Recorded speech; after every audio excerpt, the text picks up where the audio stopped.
Bem-vindos a mais um episódio do Foot Talks, nosso episódio de número 50. E para celebrar, nós temos a alegria, a emoção de ter conosco Juca Kfouri, que celebrou ano passado seus 50 anos de futebol, que tem uma conexão imensa com o nosso fundador João Paulo Medina, que tem 50 anos de futebol.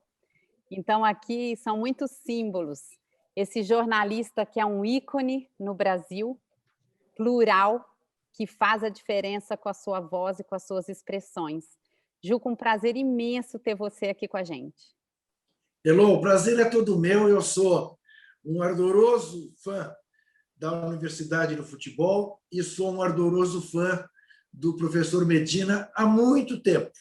Portanto, estou mais do que em casa, inteiramente às ordens de você e do Rafael e, é claro, do professor Medina. Então, vamos começar. Eu acho que aquilo que nos trouxe aqui na Universidade do Futebol, o Rafael e eu, depois dessa ideia, dessa carreira, desse brilhantismo do Medina, que, como você, são pessoas que mudam a trajetória ou fazem tudo para isso.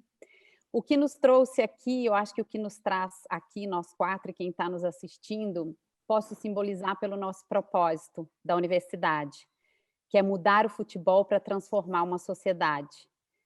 Fala um pouco disso, como é para você. Então, Elô, sabe, sem nenhuma falsa modéstia, eu me considero um jornalista do meu tempo, mas considero o professor Medina, e, portanto, a obra do professor Medina, como coisas que estão na vanguarda do tempo, estão mais avançadas do que o tempo que nós estamos vivendo.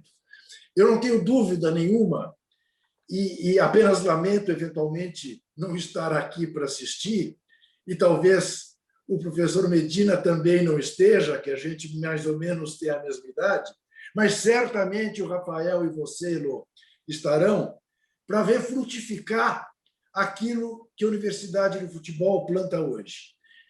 Que eu vou mais longe, exatamente para quem nos vê entender que eu não estou falando de nada que chegue aos píncaros da genialidade, mas estou dizendo da simplicidade do óbvio, de constatar como as coisas deveriam ser e, infelizmente, ainda não são no Brasil. E é isso que é estar à frente do seu tempo no Brasil. É a gente lutar por fazer aquilo que é evidente. E a gente apanha por não conseguir. E a gente, às vezes, é tratado como... E aí até que não chega a ser pejorativo, idealista, romântico, mas muitas vezes com o rótulo de quixotesco. E quando se fala quixotesco, é um rótulo pejorativo. É como dizer, são os quixotes. E eu sempre digo, me chame de quixote. Me chame de quixote, entendeu? Diga que eu luto contra os moinhos de ventos, mas não me confunda com quem explora o futebol desta maneira absolutamente abjeta com que se explora o futebol no país. Eu entendo que o meu quixotismo é uma cota de, eu diria nem de generosidade, porque eu não me acho uma pessoa generosa, eu me acho uma pessoa que procura ser justa. E ser justo com o futebol, e ser justo com o Brasil, é olhar para o futebol como vocês da Universidade do Futebol olham. Bom, primeiro não posso deixar aqui de expressar minha emoção de estar aqui na frente do Juca. Eu sou um amante do futebol, Juca, apaixonado, mas eu tenho 3 ídolos do futebol na minha vida: Tele Santana, Zico e Juca Kfouri. Então, para mim, realmente é uma honra estar aqui, viu? De verdade.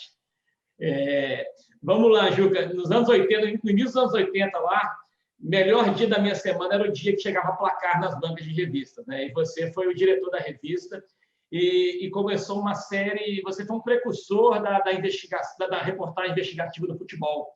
E eu lembro muito bem daquela capa da Máfia das Loterias, né? Lá em 82, em que houve ali uma mudança mesmo de, numa revista esportiva, trazer uma reportagem com aquele conteúdo. Conta um pouquinho para a gente aí dessa seara investigativa que eu acho que você foi o precursor disso dentro do futebol, aí, do jornalismo esportivo brasileiro. Veja bem, Rafael, eu nem diria que eu seja o precursor, porque, na verdade, no tempo do Jornal da Tarde, do Jornal dos Esportes do Estadão, sob a batuta de Mino Carta, já se fazia aqui e ali reportagens investigativas e se denunciava corrupção no futebol. Houve um presidente do Corinthians muito ligado à ditadura militar, Vadielu, que foi muito investigado e cutucado por esse tipo de jornalismo.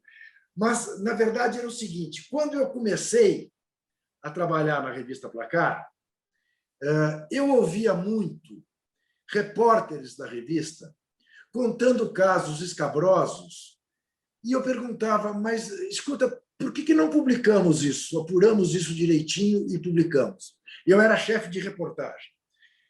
E a resposta que eu ouvia, invariavelmente, do reportariado e, às vezes, da direção da revista, que, olha, isso dá muito trabalho, acaba redundando em ações da justiça, nem sempre a empresa defende o jornalista e acaba complicando a vida. E tem mais, a imprensa esportiva é uma espécie de oásis. O cara já está cansado de ler sobre política, sobre economia, sobre polícia. Então, quando ele chega no esporte, ele quer ter um descanso, ele quer ter um refresco. E eu achava que aquilo não era uma explicação que me convencesse. E eu dizia para as pessoas que eu achava que o leitor tinha o direito de saber o que se passava nos bastidores da sua paixão. E que nós, jornalistas, tínhamos a obrigação de contar, a qualquer custo, houvesse o que houvesse. Só que eu não tinha poderes para tal. Durante 5 anos, entre 74, que eu assumi a chefia de reportagem, e 79, quando eu, enfim, sou promovido à direção de redação da revista. Aí eu imprimo aquilo que eu achava que deveria ser feito, né? E aí partimos para fazer matérias investigativas. Obviamente, consegui, da Editora Abril, que, na eventualidade de ações na justiça, o departamento jurídico da Abril defenderia o jornalista, e assim foi. Só para te dar um exemplo, no caso da máfia da loteria, que a gente denunciou 125 pessoas, houve mais de 100 processos, mais de 100 ações judiciais contra o Sérgio Martins, o repórter, contra mim, o diretor de redação, e a Editora Abril nos defendeu em todos eles. De lá para cá, quer dizer, antes de discutir salário com qualquer empresa para a qual eu trabalho, eu discuto sempre um artigo no meu contrato, que é aquele que me garante a defesa judicial caso haja alguma ação. E assim toco a minha vida. E acho que é, de fato, a obrigação do jornalista. Porque, evidentemente, que a imprensa esportiva tem este lado de tratar do lúdico, de tratar da emoção, do passe, do gol, que é o que eu mais gosto, né? Eu quero deixar isso muito claro, né? Quem acha que a minha função na vida é fazer denúncias, não, se engana. O meu ideal é poder falar só de jogo. Falar do passe, falar do gol, falar da emoção, falar da beleza do futebol, que é o que me apaixonou por futebol, me fez ter uma vida inteira cuja linha é sempre relacionada a alguma coisa que aconteceu com o meu time, ou que aconteceu com o Pelé, ou que aconteceu com a seleção brasileira, enfim. Mas, para que eu possa desfrutar desta vida, é necessário mostrar onde é que as coisas estão erradas. Em última análise, né, é a famosa frase de Milor Fernandes: imprensa é oposição, o resto é armazém de secos e molhados. Muito bom. Juca, te prometo que vou fazer duas perguntas para você. Uma sobre futebol propriamente dito dentro de campo, né? Mais uma nessa linha, né, da pergunta que o Rafael te fez, do jornalismo investigativo, e a gente já teve oportunidade de conversar algumas vezes, e eu mesmo ver alguns depoimentos seus, dizendo que hoje existe mais assim o jornalismo investigativo até do que algum tempo atrás, né? E eu não sei se concordo com você. Talvez tenha mais jornalistas hoje, né? Você pode citar, aí até recentemente a gente entrevistou o Rodrigo, né? o Rodrigo Capello, né? que de vez em quando pega também pesado aí em relação a algumas coisas no futebol, o Lúcio de Castro, né? Que é bastante contundente nas críticas, o Jamil Chad, né? a Gabriela Moreira, a Camila Matoso, que trabalhava, acho que não está mais ligada ao futebol agora. Né? Então, realmente tem um número maior de jornalistas dispostos a fazer as investigações. Mas eu vejo assim que tem muito menor espaço hoje, sabe? Eu não vejo assim aquelas matérias contundentes, a não ser algumas feitas por esses profissionais, mas eu acho que hoje, em relação, por exemplo, ao jornalismo opinativo, é uma desproporção assim gigantesca, você não acha? Eu acho, mas te diria o seguinte, Medina, é muito em função do fato, e você pode observar isso, na diminuição dos espaços para a imprensa esportiva. De um lado, no chamado jornalismo impresso, né, os cadernos de esporte desapareceram. Né? Hoje, no máximo, você tem 2 páginas por dia de esporte. Né? Então, isso já é limitativo. De outro lado, tem, evidentemente, o fato de custar muito dinheiro a reportagem investigativa. Né? Essa matéria que o Rafael se refere, a famosa denúncia da máfia da loteria, Medina, você sabe disso, levou 1 ano, 12 meses contadinhos. Começou em outubro de 81, publicamos em outubro de 82. Né? Isso tudo leva para a diminuição desse espaço. E tem mais um aspecto, que para mim é o mais angustiante, é o mais triste, que é aquilo que eu chamo da laifertização da cobertura esportiva. Né? A proeminência do entretenimento, de tratar o esporte apenas e tão somente como distração, como lúdico. Né? Até pelos compromissos que os veículos têm com aqueles que lhes vendem os direitos exclusivos de transmissão. Então, se estabelece uma associação que é maléfica, é contra a verdade, porque você não publica aquilo que possa prejudicar um sócio seu, embora não seja seu sócio. Você está comprando os direitos dele, mas o vendedor é tratado como sócio. Não posso transformar o vendedor em meu adversário, porque ele vai vender para o meu concorrente. E aí, então, você tem, né, quer dizer, a velha separação da Igreja e do Estado, Medina, que, infelizmente, nem sempre é feita na imprensa brasileira. Como é que o americano resolveu isso? Você tem o departamento de eventos esportivos e você tem a área do jornalismo. A área do jornalismo. O evento ele é transmitido com toda a prosopopeia que lhe cabe. Né? Em regra, narrado, comentado, reportariado por ex-atletas.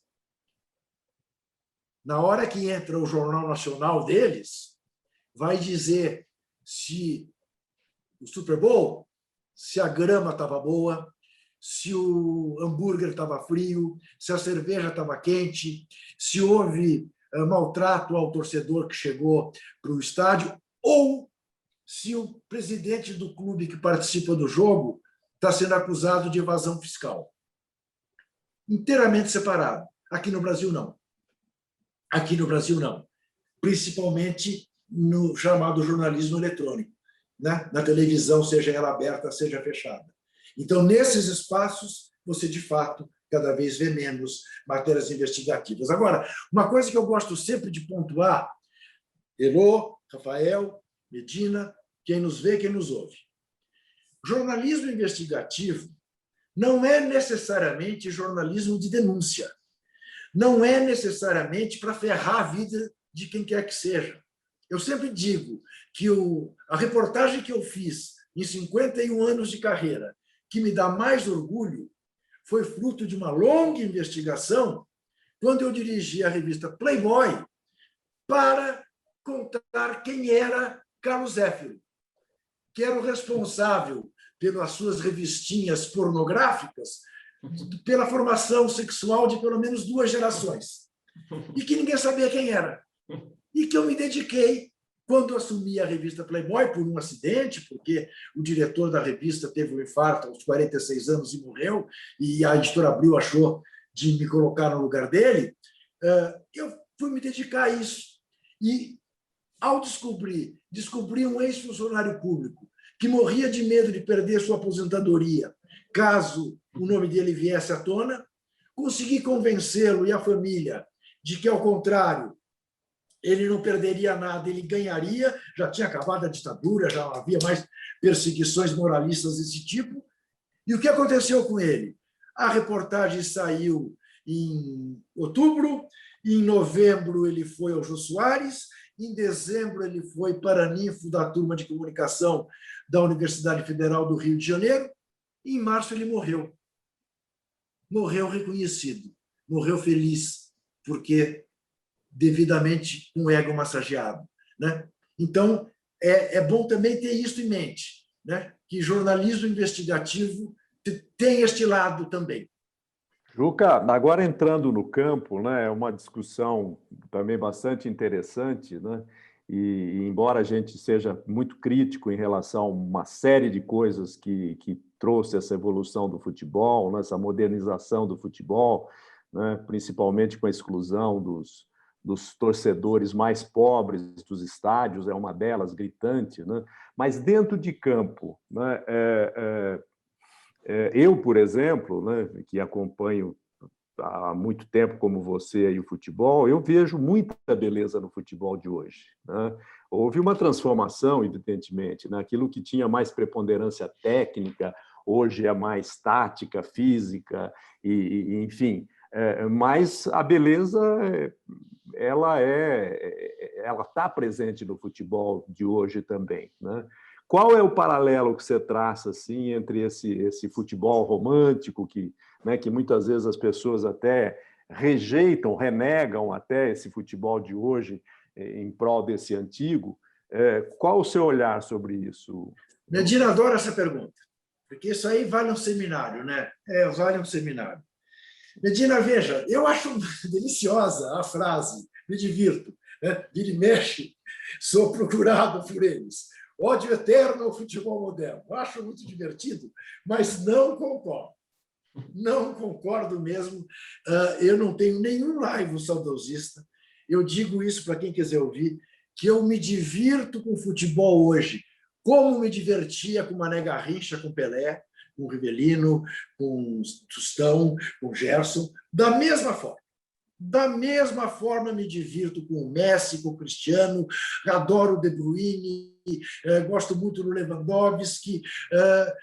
Ontem vibrei com o Vinícius Júnior fazendo 2 gols num jogo tão importante. Vejo com o mesmo prazer, sem tirar nem pôr, reconhecendo as diferenças e sempre advogando também, não permitindo que se diga o Pelé hoje em dia não seria o que foi, porque a marcação, porque a velocidade, e eu digo Pelé, com as chuteiras de hoje, com os gramados de hoje, com a bola de hoje, com a preparação física de hoje, faria 2.000 gols, não apenas 1.300.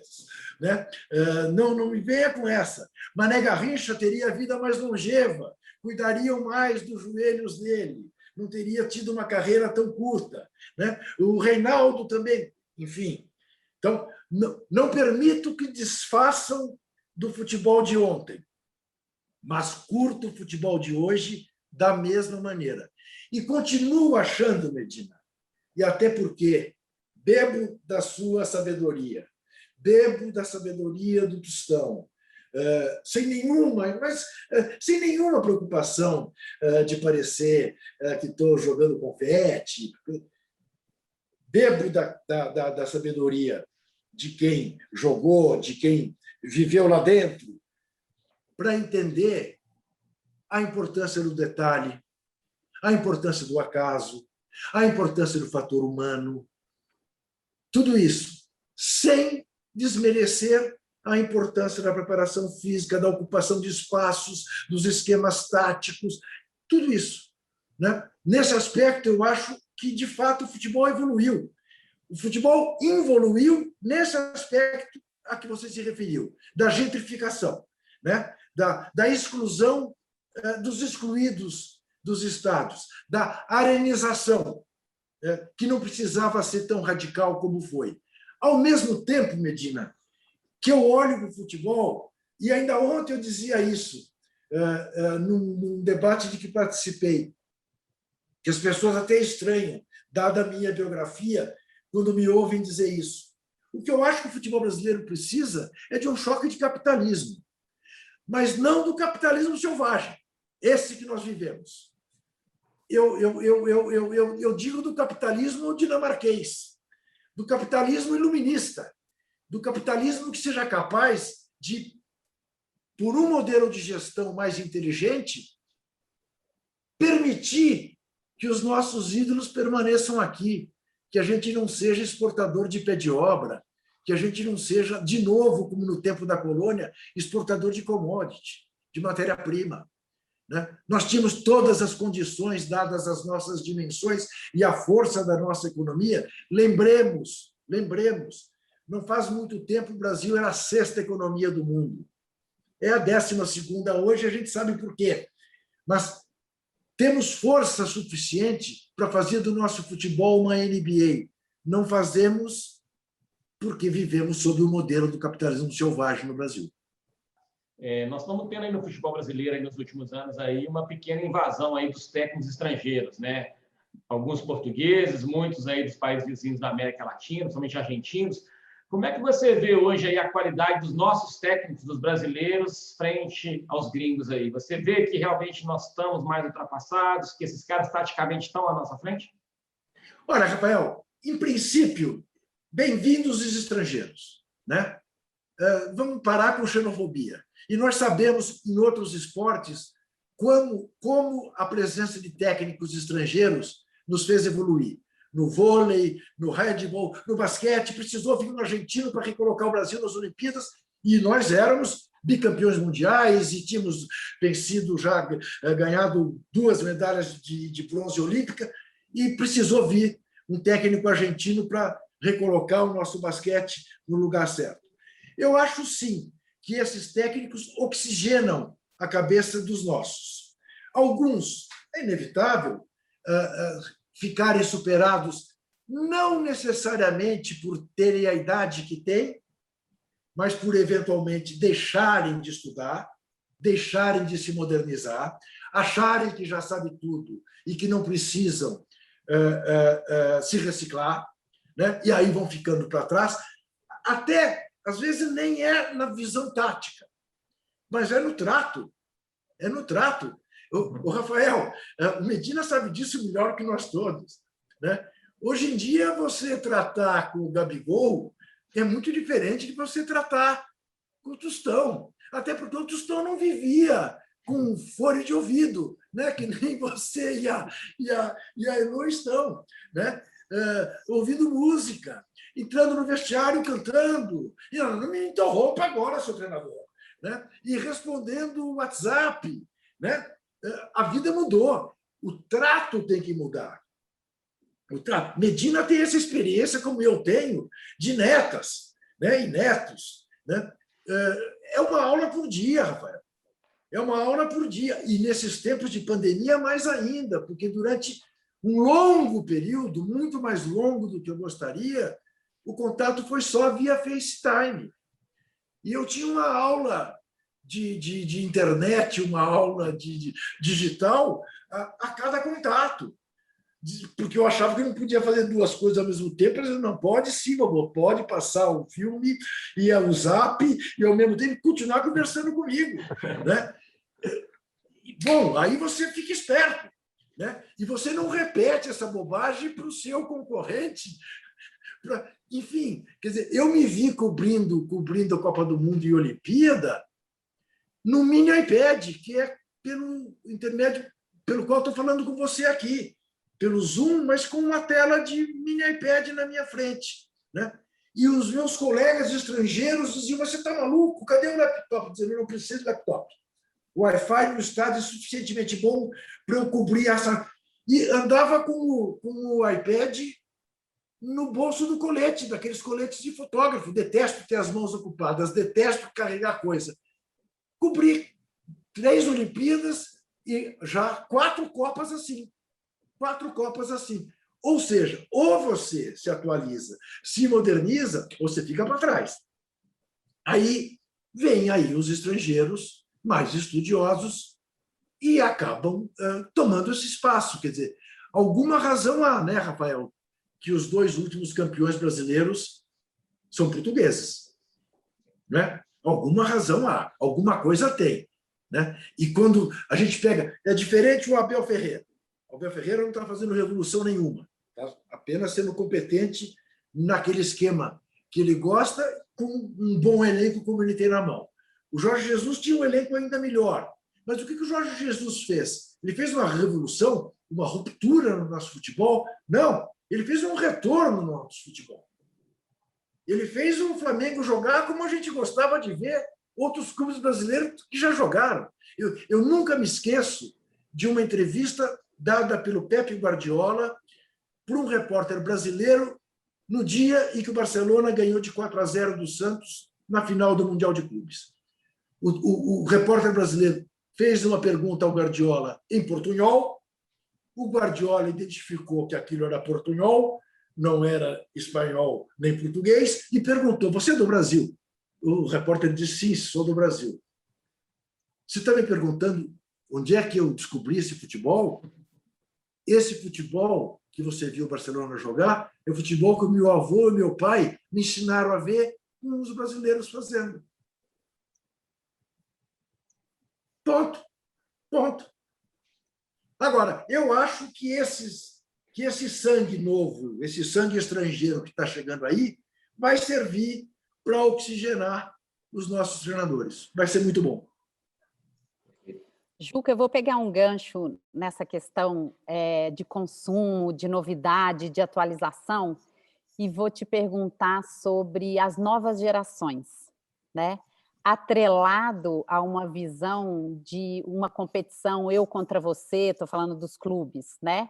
E essa nova geração, ela vem com 2 telas, ela vem para ver espetáculos bonitos, ela vem assim, não gostou, passa mesmo, acabou essa vida, vai para a próxima. Você falou muito aí dos teus netos, né? Eu falo de um filho de 15 anos.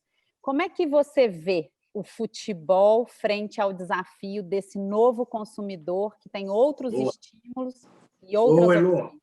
Elô, olha, você é muito menina para ter um filho de 15 anos, mas eu também passei a ser pai aos 23.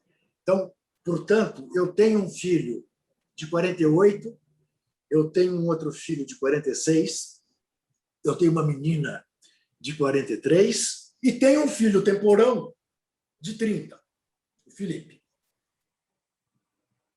Com os 2 primeiros meninos, André e Daniel, cansaram, iam comigo para campo de futebol com 3, 4 anos. Tá?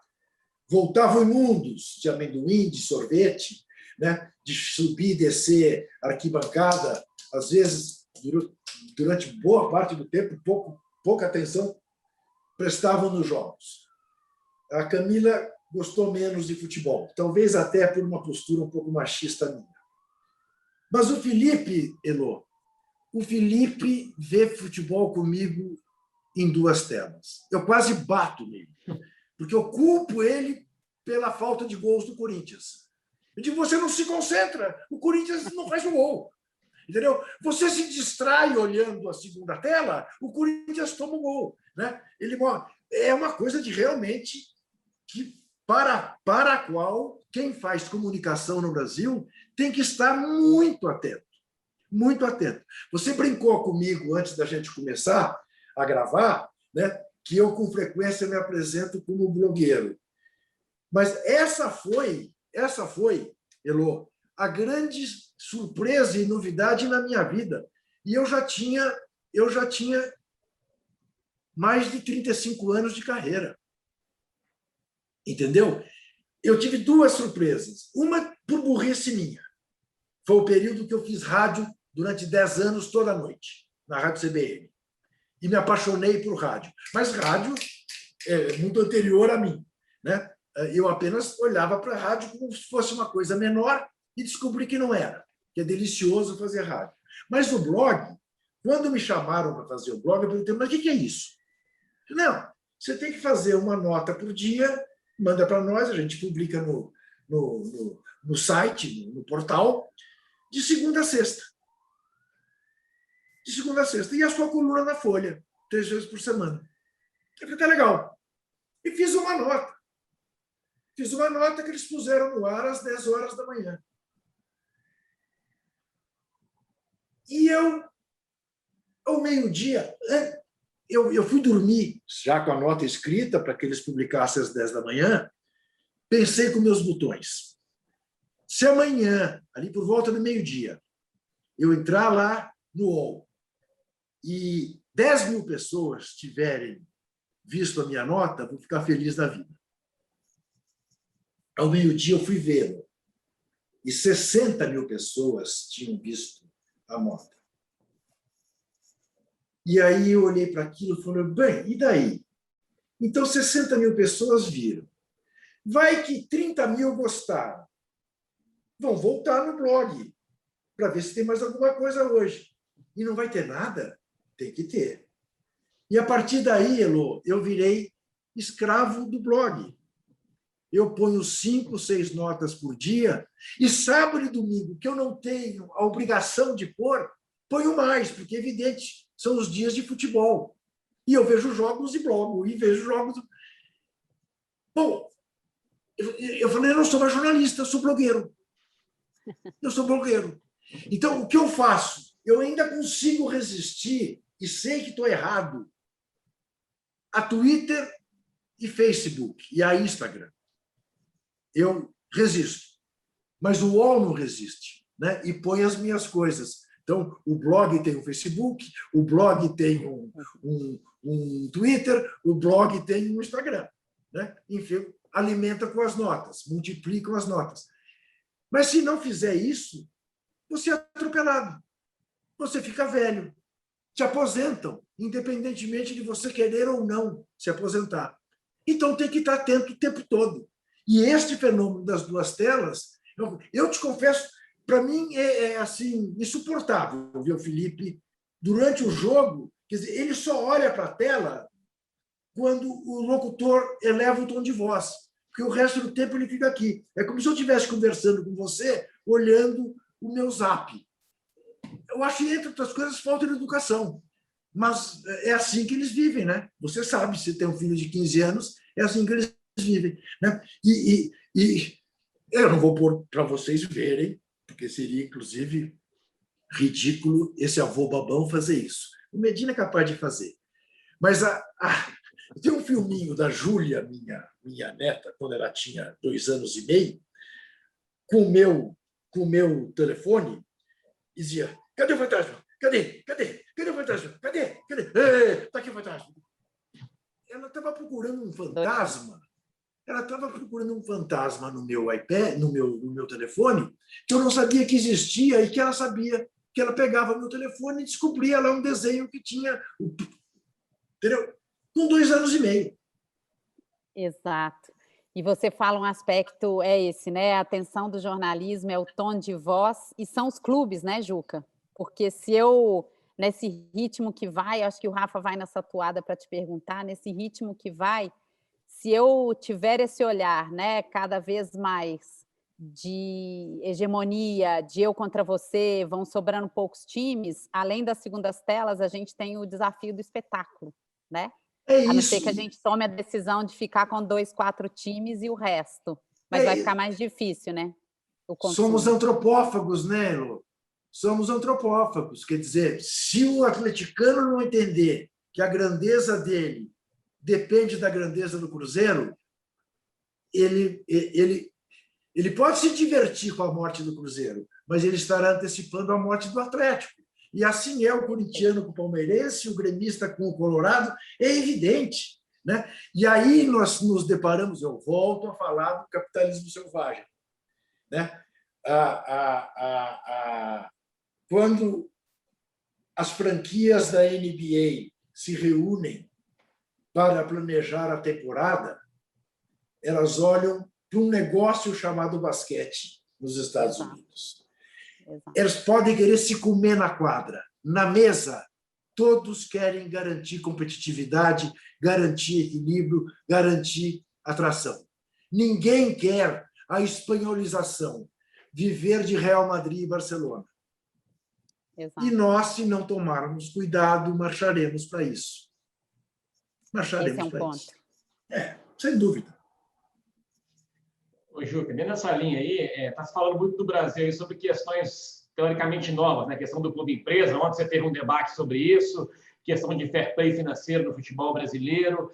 Você, hoje, você é um otimista em relação a essas mudanças do futebol brasileiro? Rafa, olha, deixa eu lhe dizer uma coisa. Em 1990, me fizeram essa pergunta. Eu morro de vergonha quando eu pego entrevistas minhas de 1990, Rafael.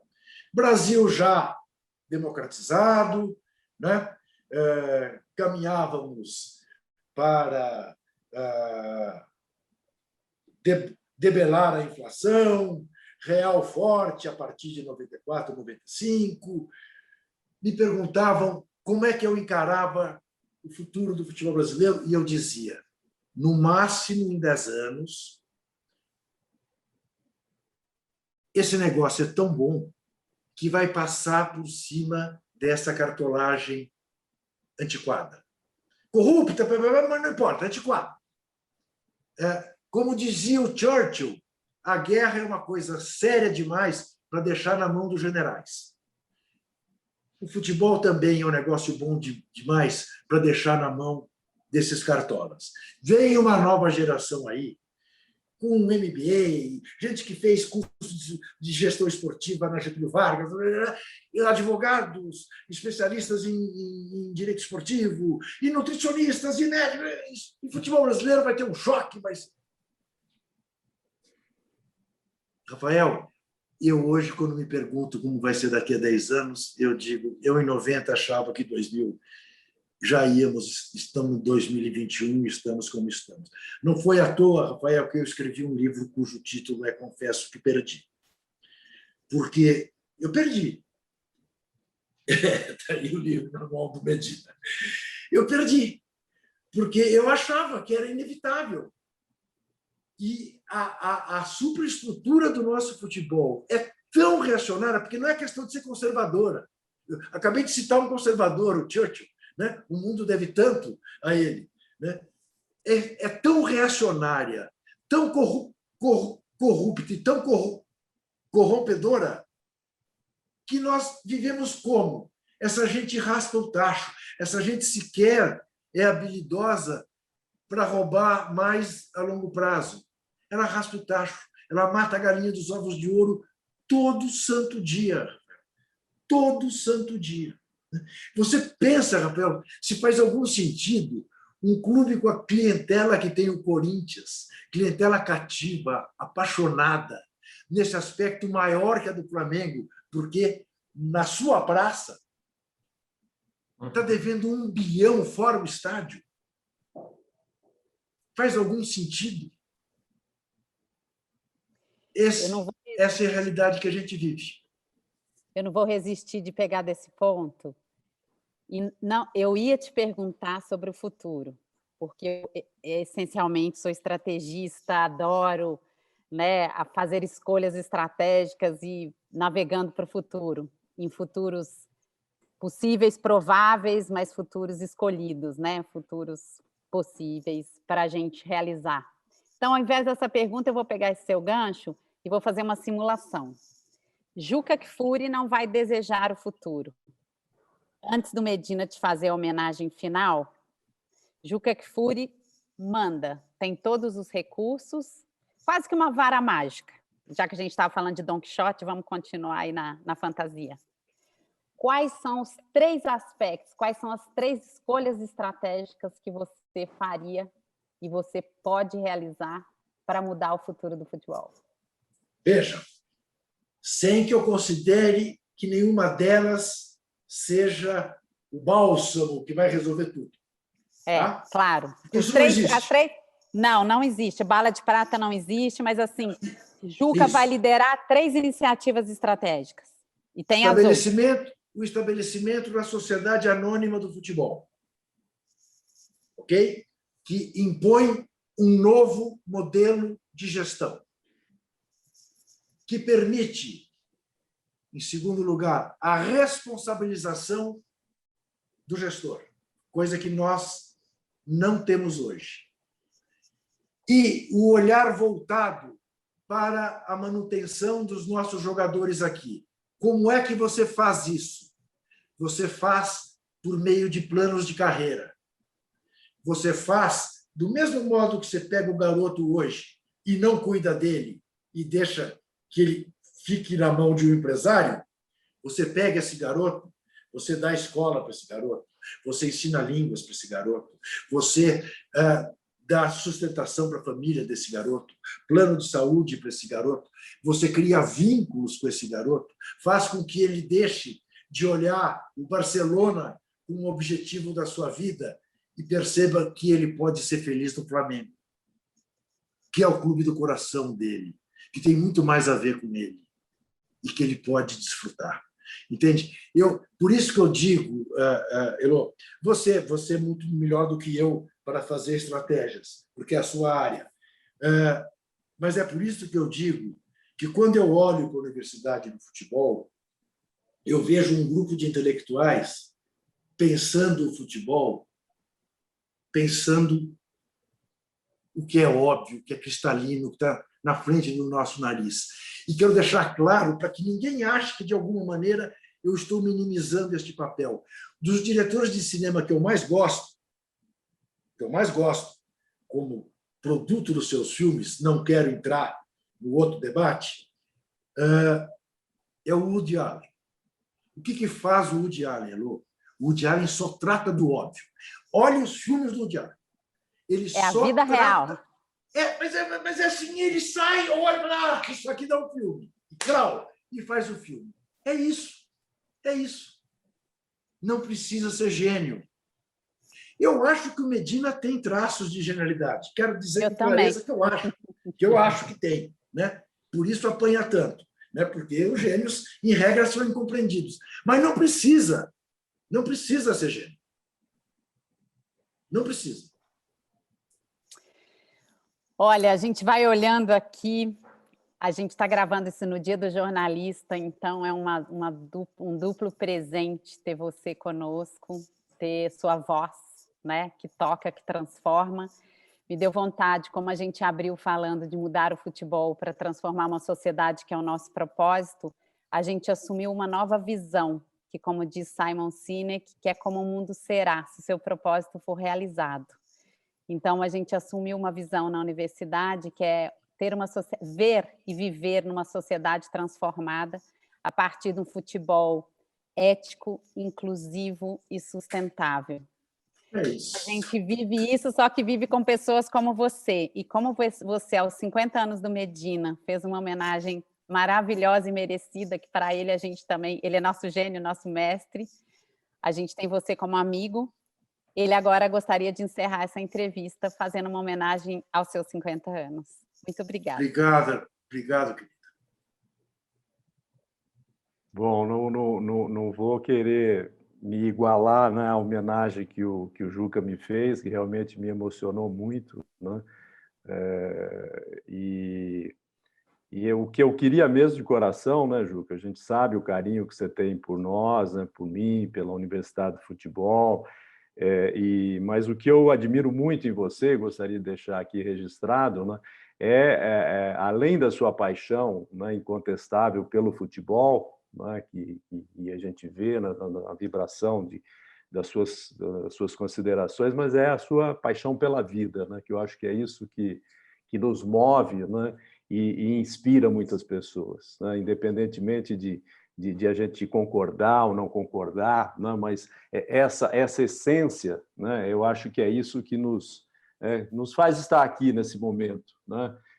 E eu queria te agradecer muito, né? E sei, tenho consciência que não vou retribuir à altura, né? Mas é o meu muito obrigado, né? Por esses anos todos que a gente convive, né? De perto, né? Discutindo, debatendo, conversando. Infelizmente agora interrompido um pouco, né? Com esse contato mais pessoal que a gente não pode fazer, mas eu só tenho que te agradecer assim por todos esses anos de relacionamento e que posso considerar de amizade e respeito mútuo que a gente tem. Eu fico muito alegre por isso, muito contente. Muito obrigado. Quem agradece sou eu, professor Medina. Agradeço a você, agradeço ao Rafa, agradeço ao Elô por esse papo tão gostoso.